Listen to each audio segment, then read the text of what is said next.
Gonzaga. Age 12, rushes excitedly into his house, holding a potted blue hydrangea, his father's favorite plant. As he nears the door to the house, he calls back to his mother and grandfather. Baba will love this, I bet he'll cheer up. He opens the door and instantly drops the plant, and the pot shatters when his mother and grandfather catch up and see the scene. His mother screams, "Up above is the silhouette of dangling legs."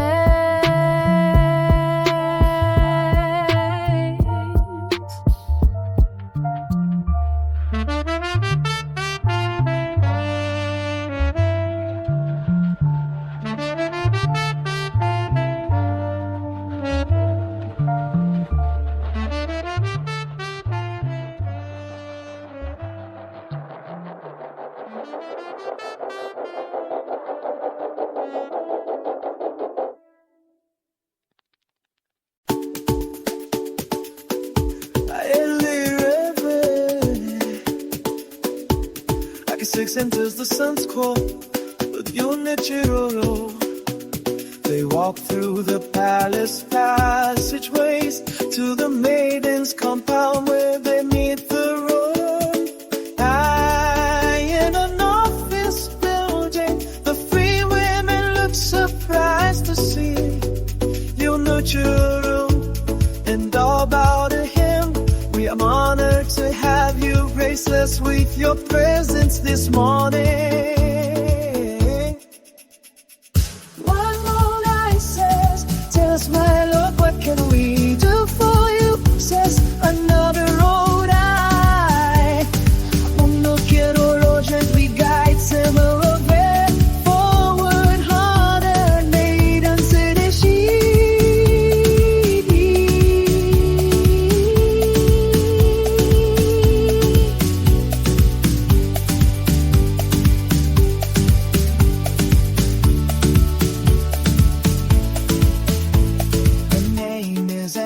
Where I have come to ask you to receive her into training to become a palace maiden. The road I look shocked, the first one shakes her head, pointing to the ruby in Emerald's forehead. But my lord, the child is bejeweled. You know the foreheads of palace maidens, and eunuchs must be unadorned. Says the road eye in the center. It is a circumstance I hope you can overlook. No Kyoto says, let it be sufficient that I personally am making this request. And he stands to his full tall height, proud and authoritative. The road I look at on the girl with understanding and respect. One of them says, so unusual, it's not unheard of for a Jew child to serve as a palace maiden, not at all. Says the second one. The one in the center says, know that we make this exception only because you have requested it. She can spend her life here as a palace maiden, but unless you can tell us what family this child comes from, her life in the palace will not be easy, and she may be forced to live in obscurity, looking sadly at Emerald. Uno Kiro says I do not expect her to have any special treatment. It isn't all that she is accepted into the palace. But oh, I am curiously, then one calls out again, I gonna take this child to the quarters of the Yomatin training.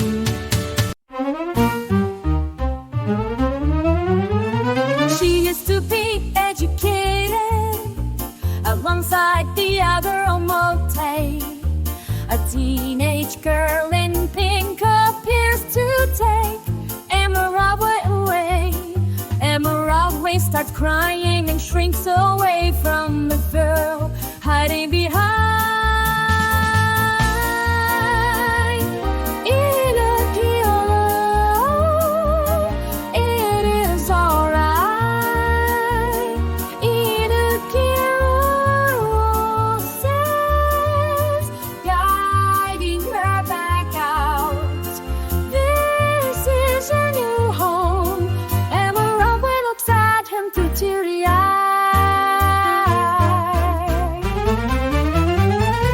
She did not want to go with the girl. She did not want a new home. She is weeping and tries to protest, but her chest feels tight. A headache pounds in her temple. She could not even remember where her home was.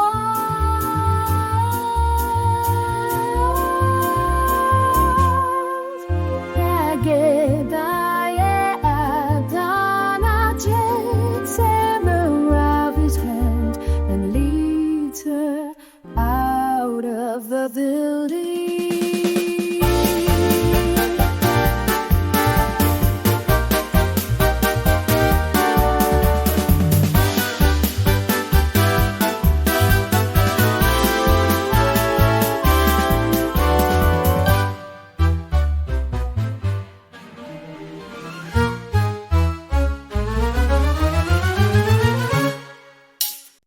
Again, Ayadana takes Amarabwe along the tree-lined paths of the maiden's compound. They walk to the maiden's quarters, where the Yomote are busy cleaning and rearranging their apartments. They are supervised by the Aganae.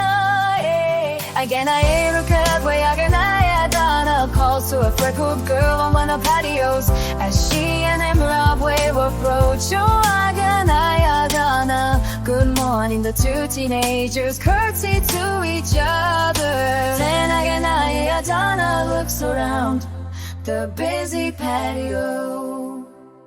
Little girls in green, the almost were all cleaning and moving things in and out of the apartment. The older girls in pink, the Aganaya direct and scold them. How the Aganaya been left in charge of the almost again.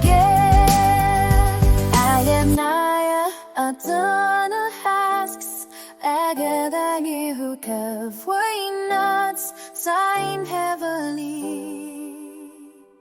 It's true, everyone is busy because of the Oroji's coronation, but it's really because of that horrible affair 4 months ago that the palace is still so okay.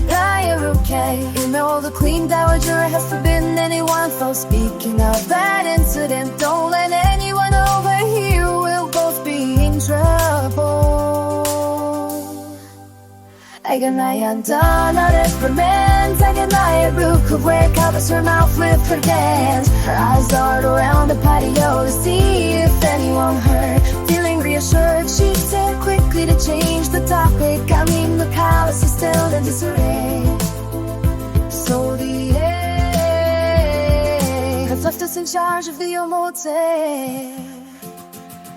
What is the matter, Aganaya? Done up pushes in the level forward, also eager to change the topic. The Lord I have sent this girl through the chain as an Alice made it. She's supposed to be an Omote Aganaya. Rukabui's eyes bulge, finally noticing him around. A valued child, she exclaims, and the girls on the patio look up. Some rush over to get a better look at Emerald and the ruby in her forehead. Seeing it, they too exclaim, a valued child.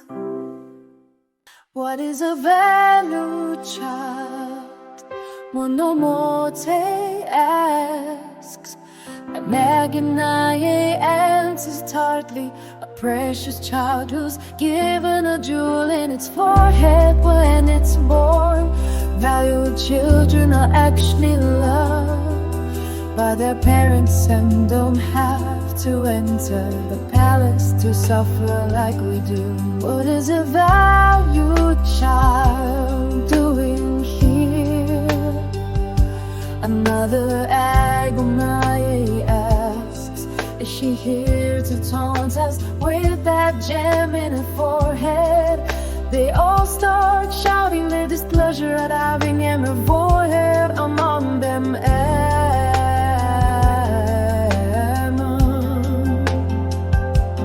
Enough, Aganaia would admonish the girls. It is the Rodia's decision, you must honor it, says Aganaia Donna. Aganaia glares at her and says, wicked girl, you say that so easily because you won't have to deal with her with a smile and a nod.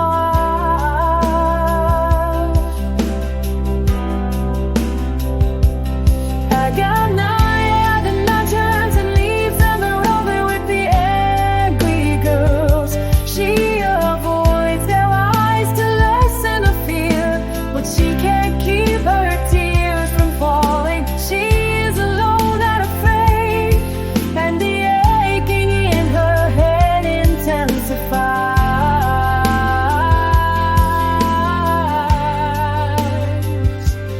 Aganaia dismisses the girls back to their tasks and calls for one omote. Aganaia tells the omote to take him away to the weaver's department, and there she cries. She's changed inside the uniform of an omote. Then they return to the men's quarters, and Moreover tries to work with the other omote, but is assailed by Hex and they push her aside, making fun of her move. The omote commander running a bin, they were pushing against the back of her legs. She is slammed to her knees and the girls laugh. If you are sent to work in a palace, even though you have a gem in your forehead, are you still a valued child? One of the omote asks as they walk away.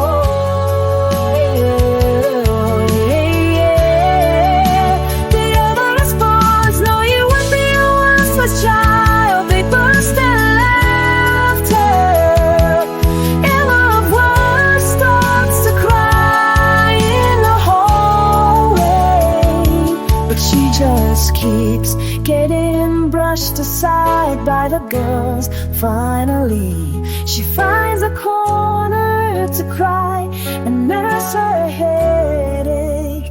Images of her mother's death in the palace courts continue to flash through her mind. She falls asleep, crying, crying.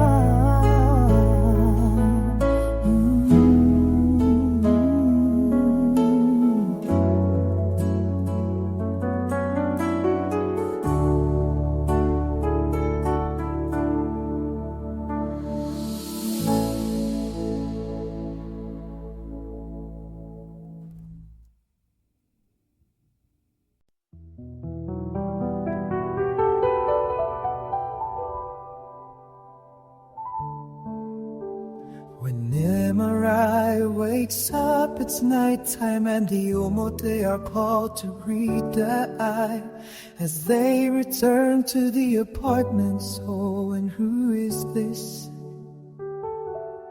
Ayomojewe, says, noticing Emerave. Aganaia Rukevwe steps forward, answering. Her name is Emerave, sent her to be an omote in training. I see, says Ayomojewe. She assigns Emerave under the care of an Aganaia called Aganaia Uche.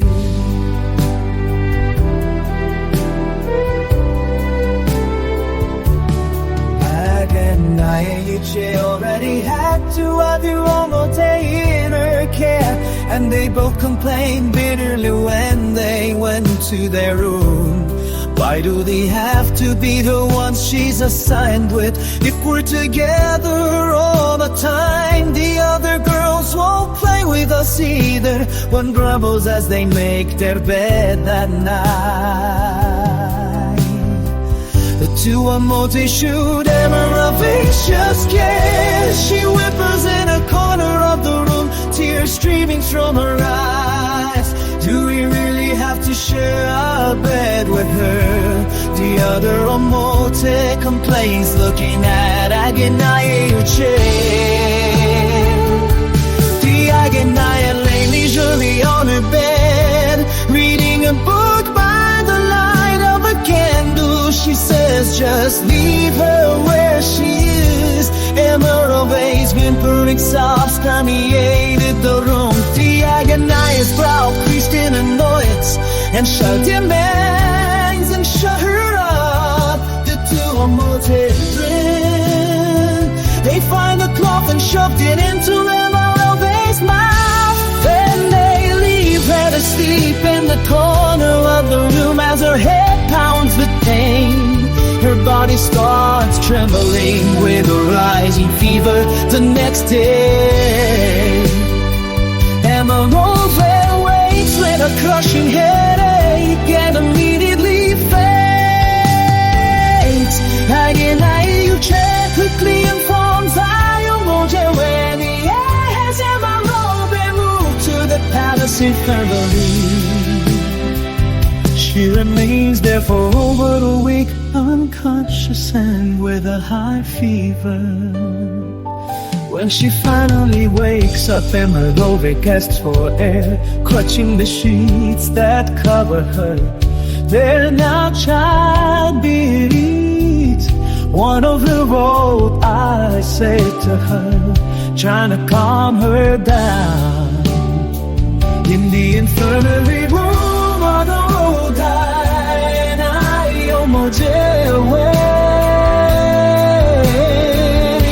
But Emma Rover does not recognize any of them. She feels lost and isolated and stares blankly at the women. One of the road stepped to her bed and leans close. Don't you recognize this child and their name? Do you remember your name? Emma Rover stares at the woman a moment, then shakes her head. Goodness, it seems she lost her memories. I almost exclaims, frustrated.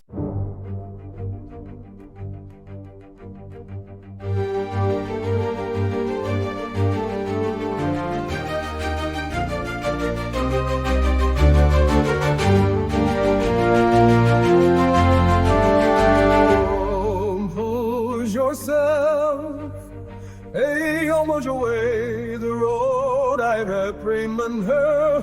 Go and call for the nurse. Hey, almost away leaves to call the nurse. And one more I wonder, shouldn't we inform the grand unique of her condition?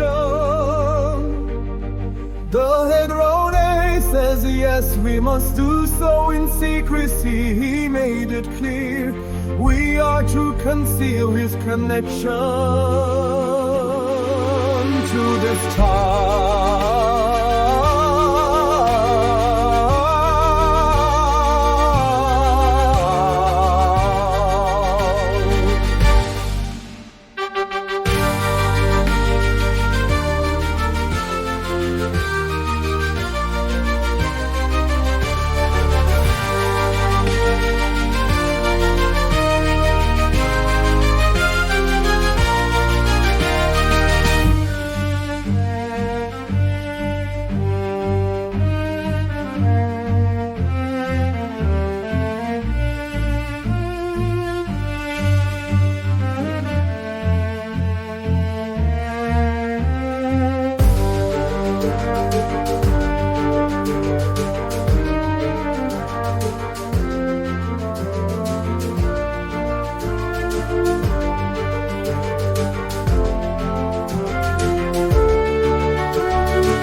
te amore. Hear what I say to her. You are in the sun's court, the royal palace. The palace is yours.